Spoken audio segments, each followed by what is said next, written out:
Welcome, dear listeners. Imagine stumbling upon something so peculiar, so out of the ordinary, that it feels like destiny itself placed it in your path.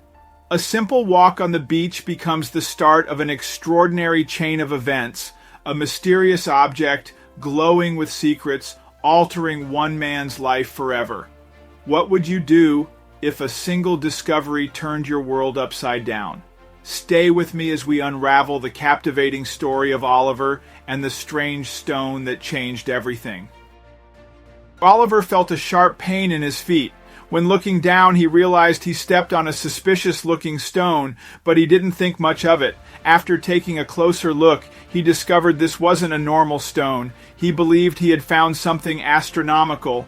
But before we start our story, smash the like button, make sure to subscribe, and hit the notifications bell so you won't miss any new stories.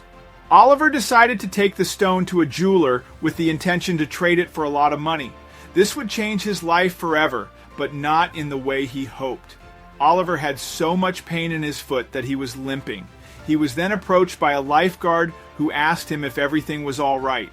Oliver thought about keeping the stone all to himself, but something told him he had to show the lifeguard what he had stepped on. Oliver eventually showed the lifeguard what he had found. When opening up his hand, the stone instantly started glowing. The lifeguard asked if he could inspect the stone. Oliver was hesitant but gave it to the lifeguard. When handing it over, the stone instantly stopped glowing. The lifeguard was shocked and told Oliver that he had the right to keep the stone.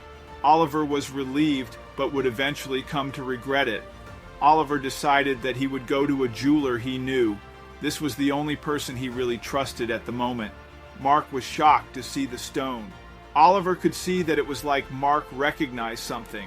Mark told Oliver he needed a day to investigate and authenticate the stone. Only then could he offer a reasonable price. Oliver was hesitant, but agreed to these terms. He could not sleep the entire night and was constantly thinking about the stone. Could it be worth a life-changing amount of money? Eventually he fell asleep, but woke up an hour later, bathing in sweat. He had the feeling something bad was about to happen. The next day, Oliver went back to Mark. Upon entering, the vibe was a lot different than yesterday. Oliver did not feel welcome anymore. He decided to ignore his gut feeling. He had to know what the stone was worth.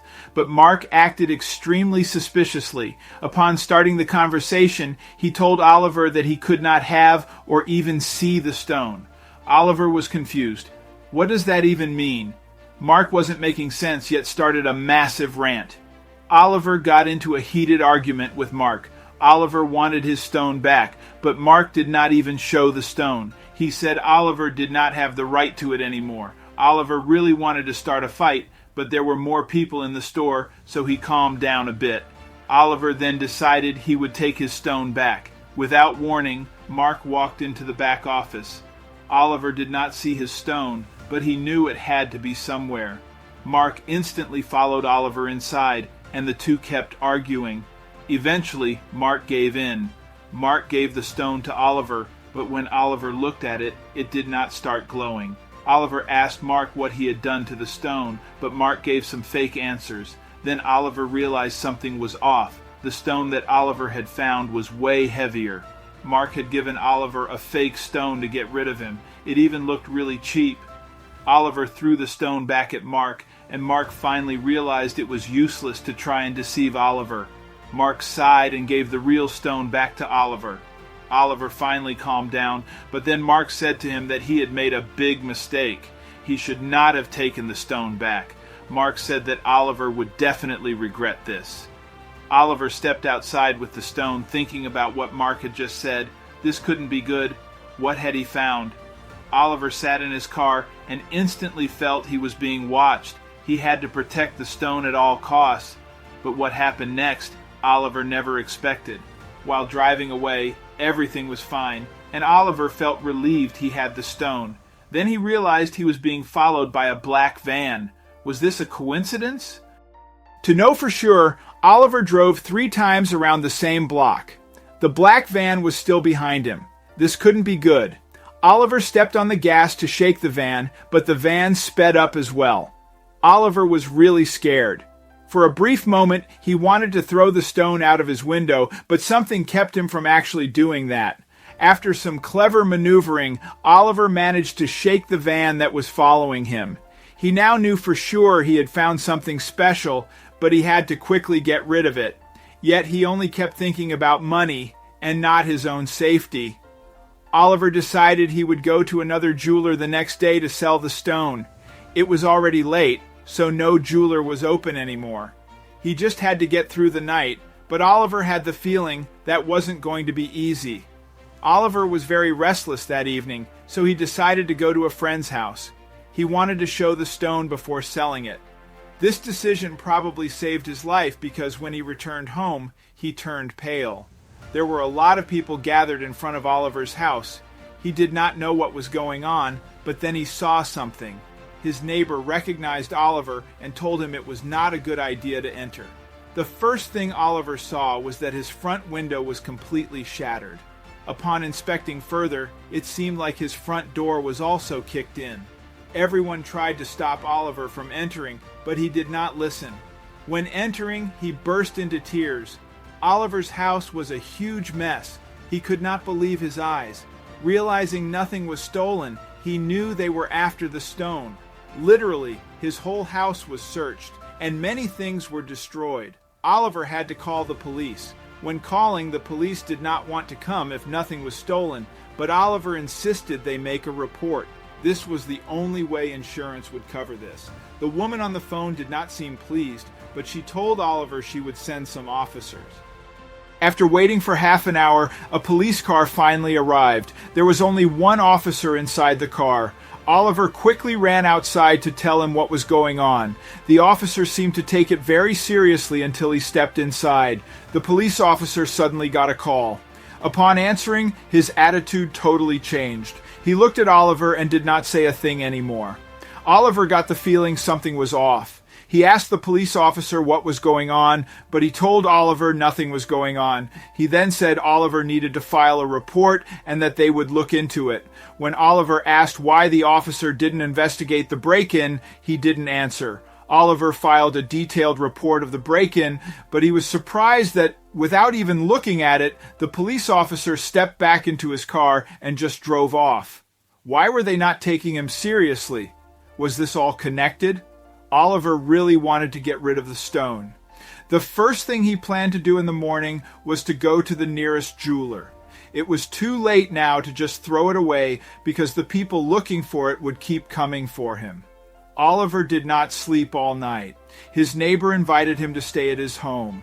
Oliver accepted because he did not feel safe in his own house anymore. He counted down the minutes until he could drive to the jeweler and get rid of the stone. The minute the jeweler opened, Oliver was there. Upon entering, Oliver felt like he was expected by the jeweler. He was instantly greeted and felt very welcome. Maybe Mark had told this jeweler about the stone, or there was something else going on that Oliver did not know about. The jeweler asked Oliver to inspect the stone. When he saw the stone, he gasped. This gave Oliver the indication that he knew something more. The stone wasn't glowing at all. Then the jeweler asked Oliver to touch it. When Oliver touched the stone, it instantly started glowing. That is when the jeweler made an enormous offer. Oliver felt like he was in heaven. He could finally get rid of the stone and would get a lot of money. But things would quickly turn sour. Oliver was very happy and let his guard down. He told the jeweler he accepted the offer without really thinking about it. Then the jeweler said he would get the money out of his vault. But this took a long time. The jeweler seemed to really take his time. Oliver knocked on his office door to see what was going on, but the jeweler did not respond at all. It was like he was stalling Oliver. Oliver was really confused. He just wanted his money. A man who was already in the store when Oliver entered was staring at him from the corner. Oliver had not realized this, but he felt he was being watched. Oliver felt really anxious. The man did not move an inch until Oliver felt something painful. Without realizing it, Oliver was on the ground. Someone had snuck up on him from behind.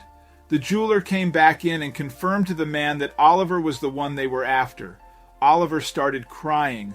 Suddenly, more people flooded inside the jewelry store. Oliver only realized after minutes that the FBI was coming in. Oliver had no idea why they were after him, but he had the feeling it had something to do with the stone. Oliver was arrested and was told he had the right to remain silent. He was so confused that he did not even know what was happening. Was he really arrested? He was dragged to an FBI van and put into the back. Oliver was in total shock.